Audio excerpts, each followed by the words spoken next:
É um prazer estar com você, doutor Rodrigo, e o assunto de hoje é muito bacana.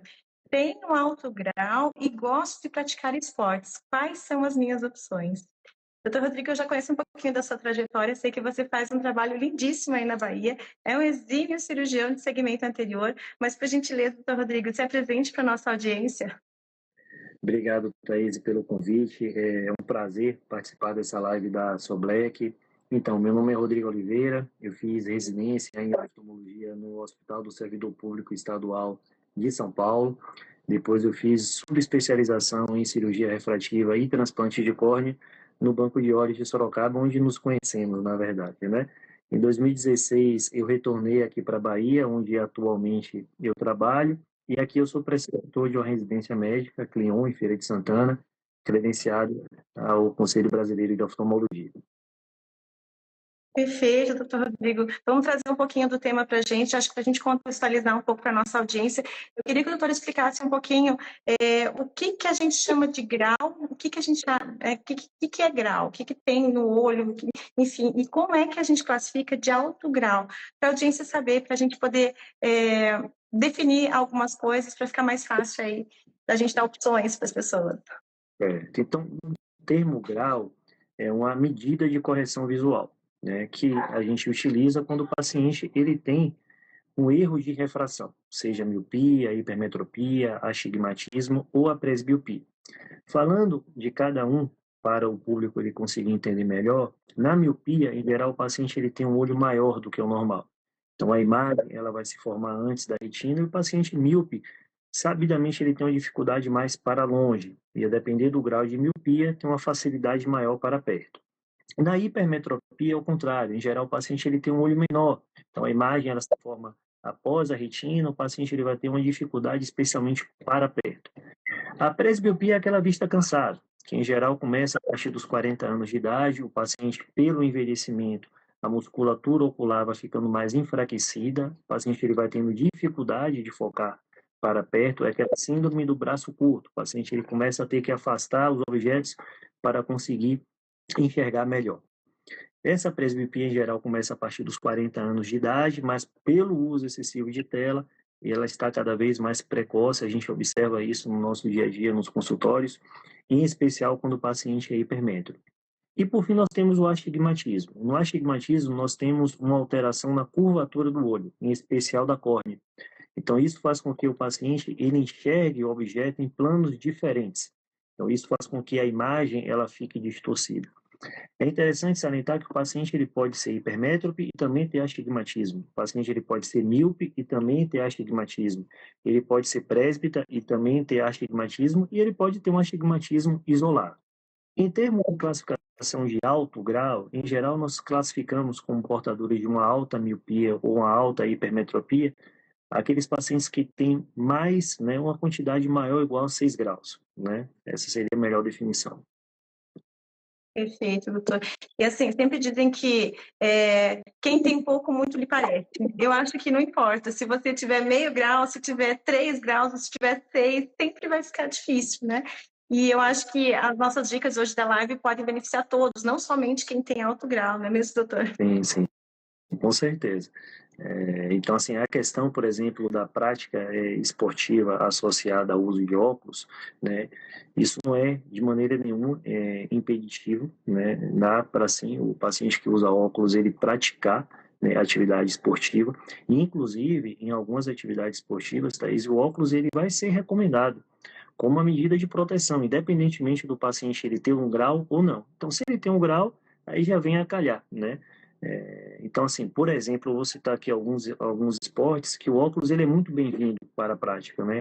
O ciclismo é um deles, né? O óculos ele vai atuar, né, na proteção contra a radiação ultravioleta, né? O ciclista que, né, já tem anos aí de esporte, ele vai ser cronicamente exposto ao sol, e a gente sabe que o sol é fator de risco para catarata, para pterígio, para alterações também na retina. Além disso, no ciclismo, o óculos ele vai funcionar também como uma proteção, especialmente contra corpos estranhos.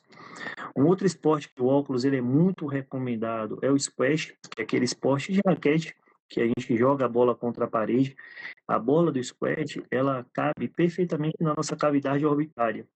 Então, é uma fonte importante de trauma, né? O trauma é um trauma de alto impacto, com grande potencial de cegueira.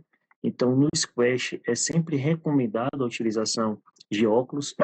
Tiro ao alvo também pode ser uma boa, né, a utilização de óculos no sentido de diminuir um pouquinho a sensibilidade, né, ao calor, térmica, o risco também de algum corpo estranho ali na hora do tiro. E super importante, Thaís, a questão de natação, né? Seja ela em mar, em piscina, que é uma curiosidade que eventualmente muitas pessoas não sabem, que nós podemos colocar, sim, grau nos óculos de natação, né? Agora, assim, outros esportes, principalmente aqueles esportes que envolvem um risco maior de contato físico, né? Por exemplo, as lutas, né? É óbvio, ou eventualmente, né, futebol, basquete, vôlei, o óculos ele pode, né, traumatizar, né? Ser uma fonte de trauma, né? Então, é preferível não a utilização de óculos nessas atividades. Perfeito, doutor. Coisas que tenham contato, talvez, né? Esportes de grupo, enfim, às vezes de quadra é mais tranquilo, só precisa estar muito bem adaptado, né? Precisa ser muito bem feito, captado, né? Eu tenho uns pacientes que nadam, são de equipes juvenis dos Estados Unidos, enfim, nadam em times universitários, e eles fazem uso de óculos de natação com grau, enfim, é um artifício que elas vieram para o Brasil fazer os seus exames periódicos e a gente utilizou e foi fantástico, melhorou, né? Melhora a performance, né? Não é só uma coisa, é um EPI, mas também a gente tem a opção de colocar filtros, de melhorar um pouquinho a performance daquele, né? Se tem um pequeno grau, às vezes isso faz diferença para um resultado, né? Um atleta. E, doutor Rodrigo, alguns pacientes eles se queixam que o óculos talvez pode limitar um pouco o campo de visão, principalmente se a gente tem um grau um pouco mais alto, né? A gente sabe que o poder está na região central do óculos. Explica para a gente um pouquinho que opções que a gente tem se o óculos não for uma delas. Esse é o grande problema do óculos, não somente na prática esportiva, mas até no dia a dia mesmo, em atividades laborativas ou atividades de lazer, em especial para quem tem altos graus, né? É o efeito de borda do óculos, né? Como você disse, Thaís, a parte central, o paciente ele consegue ter uma visão boa, mas se ele olhar, por exemplo, para os lados, sem mexer a cabeça, apenas com os olhos, vai cair justamente na borda do óculos. Então ele vai ver a imagem distorcida e naturalmente ele vai ter uma perda de campo visual periférico. Então, especialmente graus altos, como eu pontuei, né? Miopia, em especial, hipermetropia. Então, para esses pacientes, as lentes de contato acabam sendo excelentes opções, né? Elas vão melhorar a visão e, além disso, vão possibilitar um ganho de campo periférico, dando mais liberdade à movimentação do paciente. Então, o paciente que tem um grau alto, usando a lente de contato, ele vai, por exemplo, poder olhar para os lados apenas com os olhos, sem ser necessário virar, né, a todo momento a cabeça. E aí nós temos várias opções de lente, nós temos as lentes gelatinosas, o descarte ele pode ser diário, ele pode ser quinzenal, mensal ou até anual.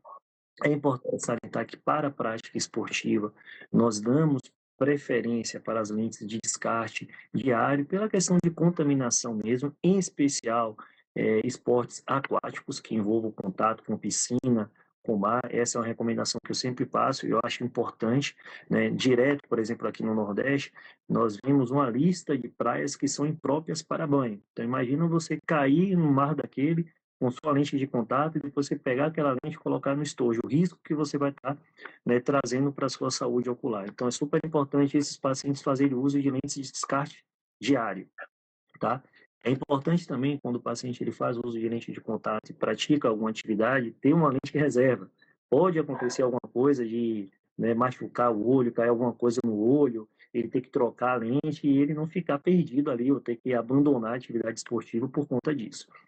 É fundamental também uma lubrificação sempre adequada, com lubrificante de qualidade, porque o paciente que pratica atividade esportiva e faz uso de lente é um paciente que normalmente sua, esse suor pode entrar em contato com a lente, com a superfície do olho. Tem a questão também de filtro solar, protetor solar, que pode escorrer e acabar entrando em contato ali com a lente. Então, o paciente ele tem que estar mais atento a esses detalhes. Além das lentes gelatinosas, nós temos também as lentes rígidas, quando o paciente ele tem alguma doença, por exemplo, um ceratocone, ou um paciente que tem uma cicatriz na córnea que, para melhorar a visão, ele só consegue adaptar uma lente de contato rígida. Nesse caso, as lentes rígidas convencionais, elas não são boas opções para a prática de esporte. Por quê? Porque elas têm uma grande mobilidade, elas têm que ter essa mobilidade, faz parte da adaptação das lentes ter essa mobilidade. Mas na prática esportiva, essa mobilidade ela é ruim. É muito comum o paciente que joga bola, por exemplo, com lente de contato rígida convencional, perder a lente, porque ela vai cair do olho, né? É uma mão que você passa, um contato físico que você tem ali mais brusco, você vai acabar perdendo aquela lente. Você não vai achar aquela lente no campo de futebol. Então, para esses pacientes, hoje nós temos as opções das lentes semiesclerais ou das lentes esclerais, são lentes rígidas, mas que se caracterizam por serem lentes estáticas. Então, quando o paciente pisca, ela vai ficar paradinha no olho, e são lentes que trabalham com vácuo. Então, são lentes que cair do olho é muito, muito, muito difícil. Eu, assim, eu adapto bastante lente escleral, e até hoje eu nunca tive um paciente que chegasse para mim e falou: ah, a lente escleral caiu do meu olho. Eu, particularmente, nunca tive. Então, são lentes ideais para quem tem alterações, doenças na córnea que precisam de uma lente para melhorar a visão. Quem acompanha, por exemplo, basquete, tem um astro da NBA, que é o Stephen Curry, que ele tem ceratocone. Ele, por muitos anos, ele jogou basquete na NBA, sem nenhuma correção visual, sem óculos, sem lente, meio que se acostumou com aquela visão que ele tinha. E aí, de um tempo para cá, ele adaptou, ele hoje faz uso da lente de contato escleral e ele já tinha um aproveitamento assim absurdo e depois com a lente escleral melhorou mais ainda, entendeu? Então, assim, só trazendo esse que às vezes a gente olha assim, mas está mais próximo da nossa realidade do que a gente imagina. Perfeito, doutor. E vou trazer um pouquinho aqui, vou falar um pouquinho das lentes corneanas, é claro. A lente corneana bem adaptada, ela não vai cair no olho, isso não vai acontecer. A gente está conversando um pouquinho de uma situação hipotética, enfim, numa atividade com contato, com corrida, com vento, enfim. Às vezes a gente pode enfrentar algumas adversidades ali naquele momento do esporte, e porque uma lente bem adaptada, ela é para dar conforto e para dar boa visão, né, doutor? E eu acho que tudo depende de uma conversa com o oftalmo, né? Do que você vai, do que você pratica, o que você enfrenta, qual é o contexto, né? Uma coisa é quem corre na esteira, na academia, outra coisa é quem é um maratonista, né? Então, são contextos diferentes, né? Perfeito, perfeito a observação, assim, a lente de contato rígida convencional, ela tem que ter essa mobilidade e realmente ela não pode cair do olho. Mas a depender da atividade esportiva, existe esse risco, né? Então aí é como você pontuou, na consulta oftalmológica, detalhar direitinho qual é essa atividade, né, para o médico e o paciente eles chegarem à melhor conclusão, né, do tipo de lente que se encaixe melhor para aquela atividade esportiva. Perfeito. Doutor, eu vou aproveitar o gancho das lentes e vou trazer um pouquinho aqui, vou contextualizar de uma lente um pouquinho diferente. Vou me aproveitar, vou me valer dessa live aqui. A gente tem umas lentes de contato, que são as lentes de ortoceratologia. Eu não sei se o doutor Rodrigo já está trabalhando na Bahia, ou se já chegou, são lentes que estão chegando no Brasil. A gente começou o processo, né, de treinamento dos médicos brasileiros antes da pandemia, ficou um pouquinho parado na pandemia, mas está vindo para a gente. E que tipo de lentes são essas? São lentes gás permeáveis, né? Um aspecto um pouquinho mais durinho, elas não são duras, porque elas têm um mecanismo um pouquinho diferente. A gente usa elas para dormir à noite. Então, a gente dorme com essas lentes e quando a gente já acorda sem grau. Uma mágica acontece durante a noite. Elas têm um potencial de forças ali, elas atuam como se fosse uma prótese, mas elas não são desconfortáveis. A gente enche elas de sono igual às lentes esclerais, que são confortáveis, as semi-esclerais, mas ela atua de uma forma diferente. Então, acho que também pode ser uma opção, né, doutor? Se a gente não consegue uma adaptação, enfim, de lente escleral, ou se a pessoa prefere não, tem esportes, às vezes tem as situações em que a lente também não é tão bem-vinda assim, então é uma alternativa que a gente tem. Mas lembrando que essas lentes, elas são lentes para olhos normais, a gente não tem lentes de ortoceratologia para pacientes pós-transplante, pós-cirurgia refrativa, pós-ceratocone. Aqui no Brasil a gente só tinha lentes de miopia, agora a gente está começando a chegar às lentes de hipermetropia. A gente sabe de um ou dois jogadores de futebol da seleção brasileira que usavam isso no exterior, quando moravam lá fora. Não vou me ater muito nessa história, mas assim, a gente sabe, e graças a Deus a gente já tem essa tecnologia do Brasil disponível para os pacientes, né? E é uma coisa legal, né? Que você vê como o mercado ele vai se ajustando, as novidades vão chegando para a gente também, né, doutor? E vou aproveitar um pouquinho, se a gente não conseguir uma adaptação legal com óculos, com uma lente de contato gelatinosa, ou gás permeável, ou escleral, ou uma lente de ortocard, a gente não tiver acesso, enfim. Se tudo isso não for uma opção, o que é que a gente pode fazer, doutor? Existe solução se tiver um grau mais alto? Enfim, conversa um pouquinho para a gente sobre as opções que a gente tem. Pronto, assim, as opções seriam, né, cirurgia refrativa, né, avaliar direitinho se o paciente ele é um bom candidato para fazer cirurgia através da consulta oftalmológica, através de exames complementares, né, além da cirurgia refrativa convencional, aquela feita com laser, o X-Men laser, uma opção também hoje são as lentes chamadas lentes fásicas, não confundir essas lentes com a cirurgia de catarata, porque nas lentes fásicas, o cristalino, que é a nossa lente natural, ele é preservado. Então, é implantada uma lente artificial preservando o cristalino. O paciente ele também tem que ser avaliado, né, quanto à segurança de implantar esse tipo de lente. E essas lentes elas são reservadas para aqueles pacientes que têm graus muito altos, acima de 10, 12, por exemplo, de miopia, que realmente não dá para fazer a cirurgia convencional com laser. E pacientes que são mais velhos, especialmente a partir dos 55 anos de idade, que é muito comum, né, nessa faixa etária em diante já ter algum grau de opacidade do cristalino, que é a catarata, a gente pode, né, pensar em indicar de maneira mais precoce a cirurgia de catarata, justamente para o paciente ter esse ganho visual, poder praticar, né, a sua atividade esportiva com maior conforto. Perfeito, doutor. E assim, pensando em paciente pós-transplante ou tem ceratocone, tem alguma patologia corneana, existe alguma opção para esses pacientes? Porque às vezes eles não são candidatos para uma miofáscia ou eles não são candidatos à cirurgia refrativa. Contextualiza para a gente, doutor, esses pacientes. Você fala em relação ao paciente pós-transplante que não pode usar óculos e nem lente de contato?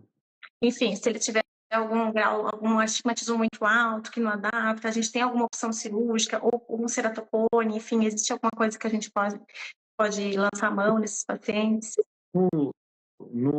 Tanto no ceratocone quanto no pós-transplante, eventualmente tem a possibilidade também do implante dos anéis, né? Os anéis, eles são polímeros, né? São segmentos de um plástico especial que a gente implanta dentro da córnea justamente para diminuir o grau, regularizar mais a córnea e a partir daí o paciente ele tem uma melhor visão.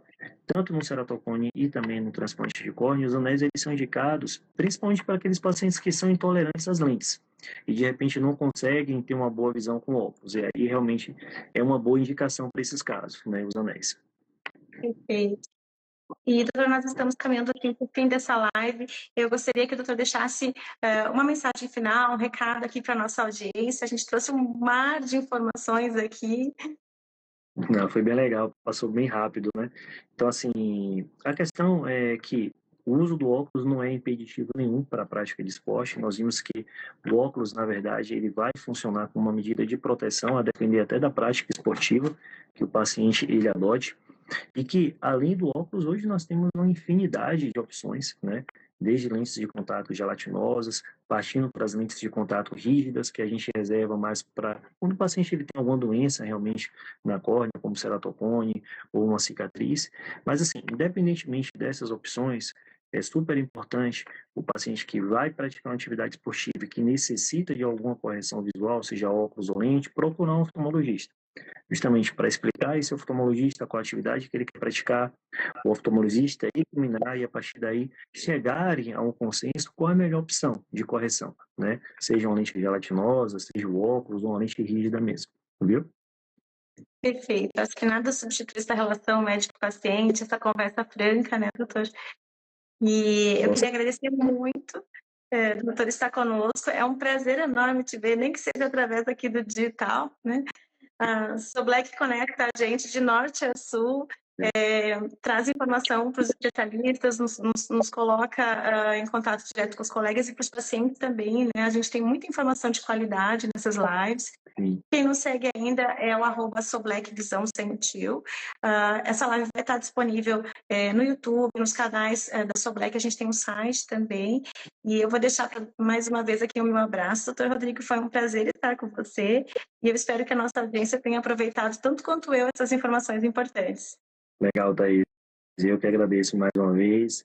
Muito bacana te ver mesmo à distância. Espero que ano que vem a gente consiga se encontrar em alguns desses congressos, né?